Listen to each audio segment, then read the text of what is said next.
এইটাকেই বলে ইউনুস ম্যাজিক। বন্ধুরা, আপনারা জানেন এই যে শুল্ক নিয়ে মার্কিন যুক্তরাষ্ট্র যে নতুন বাণিজ্য যুদ্ধ শুরু করছিল, এটা নিয়ে আমরাও খুব চিন্তিত ছিলাম। আমিও একটা ভিডিও করছি। আপনারা সবাই চিন্তিত যে এখন দ্রব্যমূল্যের দাম বেড়ে যাবে, আমাদের গার্মেন্টস শিল্প আমেরিকাতে ধস নামবে, ইত্যাদি ইত্যাদি। এর পরিপ্রেক্ষিতে আমাদের প্রধান উপদেষ্টা ইউনুস স্যার একটা চিঠি লিখেছিলেন আমাদের মার্কিন প্রেসিডেন্ট জনাব ট্রাম্পের কাছে। এখন দেখেন, এখানে মূল ব্যাপারটা হয়েছে ট্রাম্প কিন্তু আসলে এটা একটা চাল ছাড়ছে বাজারে। কি চাল ছাড়ছে? যে আমি এইসব দেশের উপরে শুল্ক আরোপ করলাম, ওভার ট্যারিফ করে দিলাম, এরা এখন আসুক, আমার সাথে কথা বলুক, একটা নেগোসিয়েশন করুক, আমরা একটা সমঝোতায় আসব। এটা যে ট্রাম্পের এইরকম একটা নীতি ছিল, এটা অনেক বিশ্লেষকরা প্রথম থেকেই বলে আসতেছে, আমরাও বলে আসছি, এটা ট্রাম্পের একটা চাল। তো এই চালে কেউ কেউ ধরা খাইছে, কেউ কেউ ধরা দিছে। যেমনটি মনে করেন, তারা এই চালকে একদম টোটাল অস্বীকার করে চায়না বৃদ্ধাঙ্গুলি দেখায় তারাও ট্যারিফ বাড়াইয়া দিছে, কানাডা বাড়াইয়া দিছে, মেক্সিকো বাড়াইয়া দিছে। কিন্তু বাংলাদেশের যে আমাদের প্রধান উপদেষ্টা, উনি তো একটা চিজ রে, সে চিন্তা করছে এই পাগলরে খেপায় লাভ নেই, পাগলরে যদি খেপাই পাগল আরও খেপবো, দরকার নেই, আমি তার লগে একটা সমঝোতায় আসি। কারণ এমনি আপনারা জানেন যে ট্রাম্পের সাথে মানে বিশেষ করে রিপাবলিকানদের সাথে ডক্টর ইউনুসের খুব একটা সৌহার্দ্যপূর্ণ ভাব কখনোই ছিল না। তার ছিল সৌহার্দ্যপূর্ণ ভাব ডেমোক্রেটদের সাথে, যে গভর্নমেন্ট জো বাইডেনের ছিল বা আগে ছিল ওবামা, ক্লিন্টন, ওদের সাথে। ওরা যদি আজকে থাকতো তাহলে বাংলাদেশের অবস্থা অন্যরকম হয়ে যেত। যাক, এখন এটাকেও সে কভার করবে, আমাদের প্রধান উপদেষ্টা এটাকেও কভার করবেন। এই জন্য উনি নতুন একটা চাল ছাড়ছে, যেটাকে ম্যাজিক চাল বলতে পারেন। উনি উল্টা ট্রাম্পকে বলছেন যে ঠিক আছে, তুমি আমাকে 3 মাস টাইম দাও, আর তোমার কাছ থেকে যেগুলো আমরা আমদানি করি, যেমন মনে করেন তুলা আমদানি করি, তারপরে অনেক মেডিকেলের অনেক ইনস্ট্রুমেন্টস আমদানি করে, আমি এটাতে শুল্ক কমায় দিলাম। এতে করে ট্রাম্প একটু ধাক্কা খাইছে। আমার মনে হয় ট্রাম্প এটা তার দৃষ্টিতে নিছে। এখন কি হইব? এখন হইব যেটা, সেটা হইলো ট্রাম্প কিছু প্রপোজাল দিবে ইউনুস স্যারকে, এবং ট্রাম্পের বাণিজ্য ডিপার্টমেন্ট যারা দেখে তারা ইউনুস সাহেবের সাথে বা আমাদের বাণিজ্য মন্ত্রণালয়ের সাথে কথা বলবে। ট্রাম্প চাচ্ছে কি? ট্রাম্প চাইতেছে, সে তার দেশের জন্য চাইতেছে, এটা চাইতেই পারে, সে চাইতেছে তার দেশের যেমন গাড়ি উৎপাদন হয়। আমেরিকান গাড়ি কিন্তু মোটামুটি ভালোই, কিন্তু আমাদের এইসব এলাকায় গাড়ি আমেরিকা থেকে ইম্পোর্ট করা হয় না। ট্রাম্প চাইতেছে আমেরিকান গাড়ি তোমরা ইম্পোর্ট করো, তোমরা তো জাপান থেকে রেগুলার গাড়ি ইম্পোর্ট করতেছো, শুল্ক কমাইয়ে দিয়ে আমেরিকান গাড়ি ইম্পোর্ট করো। তো আমেরিকান গাড়ি যদি ইম্পোর্ট করে রিকন্ডিশন গাড়ি ধরেন, তাহলে বাংলাদেশে কিন্তু গাড়ির দামটাও কমে যাবে, কারণ তখন এইখানে ট্যাক্সটাও কমাই দিবে বাংলাদেশের গভর্নমেন্ট, যাতে এটা সেলটা বাইরে যায়। ট্রাম্প সেটাই যেতেছে। তুলার উপরে যে ট্যাক্সটা আছে সেটা অলরেডি ইউনুস স্যার কমাই দিয়েছেন। আপনারা জানেন প্রচুর তুলা ইম্পোর্ট হয়, এবং যে মেডিকেল ইনস্ট্রুমেন্টসগুলো এগুলোও কমায় দিছে। এইসব কমানোর পরে এখন যেটা রেজাল্ট হবে, এখন ট্রাম্প প্রশাসন ইউনুস প্রশাসনের সাথে একটা কথা বলতে রাজি হবে, এবং রাজি হওয়ার পর একটা সমঝোতায় তারা আসবে। দেখেন, আমাদের একটা রাষ্ট্র চালাইতে কিন্তু বহু রকমের সুবিধা অসুবিধা, বহু রকমের প্রবলেম ফেস করতে হয় সরকারকে। এটা যারা সরকার চালায় তারাই বুঝে। আপনি যদি একটা পরিবার দিয়ে চিন্তা করেন, যে পরিবারের যে মেন গার্জেন থাকে, বাবা থাকে, তার যদি 7-8টা সন্তান থাকে, সেই সন্তানদের নিয়ে কিন্তু সেও ঝামেলা থাকে। এক সন্তানের এই প্রবলেম হলে আরেক সন্তানের আরেক প্রবলেম হয়, সেটা সলভ করতে করতে আরেকটা প্রবলেম হয়। একটা রাষ্ট্র কিন্তু সেম। এই সরকারকে বিভিন্ন রকমের সমস্যার সমাধান করতে হচ্ছে, বা বিভিন্ন রকমের সমস্যাকে ফেস করতে হচ্ছে।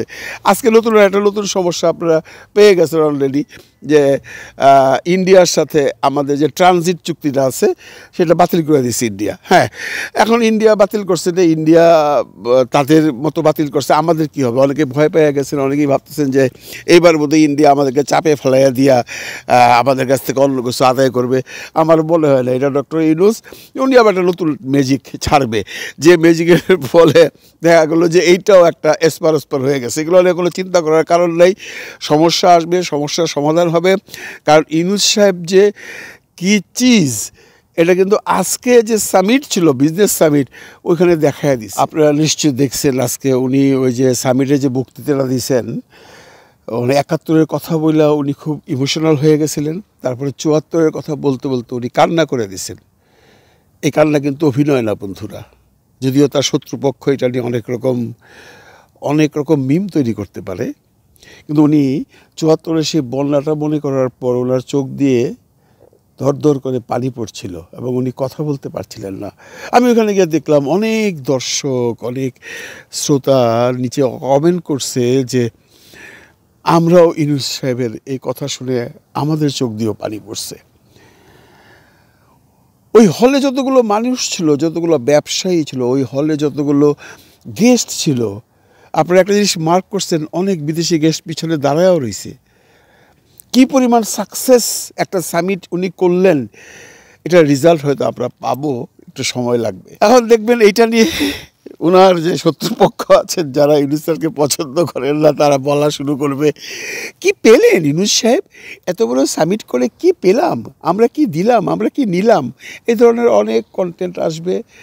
আপনারা সেগুলো দেখবেন না, আপনারা শুধু একটা বিশ্বাস রাখবেন, এই প্রফেসর ডক্টর মোহাম্মদ ইউনূস, তার সম্পর্কে মানুষ যত নেগেটিভ কথাই বলুক, উনি কিন্তু দেশকে ভালোবাসেন, উনি কিছু করতে চাচ্ছেন, দেশটার জন্য কিছু করতে চাচ্ছেন। দেশটা যেভাবে ছিল সেভাবে উনি চলতে দিতে চাচ্ছেন না, এবং দেশকে কি করে এগিয়ে নিয়ে যাওয়া যায় সেই জন্য উনি অক্লান্ত পরিশ্রম করে যাচ্ছেন। এটা আপনি যেই হন, আপনি যে দলেরই হন, আপনাকে এটা বিশ্বাস করতেই হবে।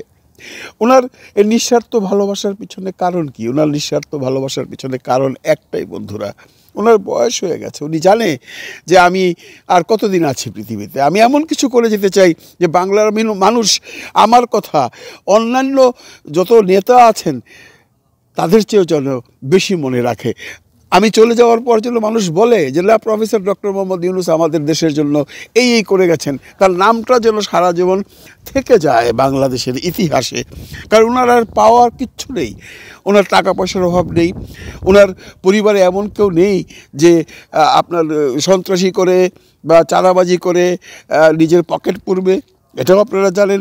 ওনার কোনো আত্মীয় স্বজন নেই যারা এখন এই যে রাজনৈতিক ফয়দা লুটানো, যেটা অন্যান্য সরকারের সময় সব ডিপার্টমেন্টেই করেছে, ওনার সময় কেউ নেই। উনি যা করছেন আমাদের 18 কোটি মানুষের জন্য করছেন। মোট কথা, উনি যা করছেন তার পরজন্মের জন্য, যাতে উনি চলে যাবার পর বাংলার মানুষ মনে রাখে যে ইউনূস স্যার আমাদের জন্য এই করে রেখে গেছেন। কতটুকু করতে পারবেন, কতটুকু করতে পারবেন না, সেটা সময় বলে দেবে। তবে ওনার যে অক্লান্ত পরিশ্রম, এই বয়সে ওনার যে শ্রম, সেটাকে আপনার শ্রদ্ধা করতেই হবে। আপনি যেখানকার মানুষই হন, যে দলের মানুষই হন, যে ধর্মেরই হন, যে বর্ণেরই হন, আপনারা একবার ভেবে দেখুন এই বয়সে উনি কীভাবে বিমস্টেকে যেয়ে 2 দিনে কতগুলো সেমিনার করলো। এখনও যদি ইউনূস স্যার মনে করেন যে না, আমি সব ছেড়ে দেবো, আমি শুধু বিশ্ব ব্রহ্মাণ্ডে ঘুরে বেড়াবো আর বিভিন্ন ইউনিভার্সিটি গিয়ে লেকচার দেব, তাহলে তার সেই পয়সা খাবার লোক থাকবে না। কাজেই উনি এখন যা করছেন সব আমাদের জন্য করছেন, ওনার নিজের জন্য কিছু করছেন না। এই কথাটা আপনারা সবাই মাথায় রাখবেন। কারণ একটা কথা মনে রাখবেন, আমরা যে রত্ন পেয়েছি, এই রত্নকে যদি অবহেলায় দূরে সরিয়ে দিই, ঠকবো আমরা, ঠকবে 18 কোটি বাঙালি, ঠকবে বাংলার মানুষ।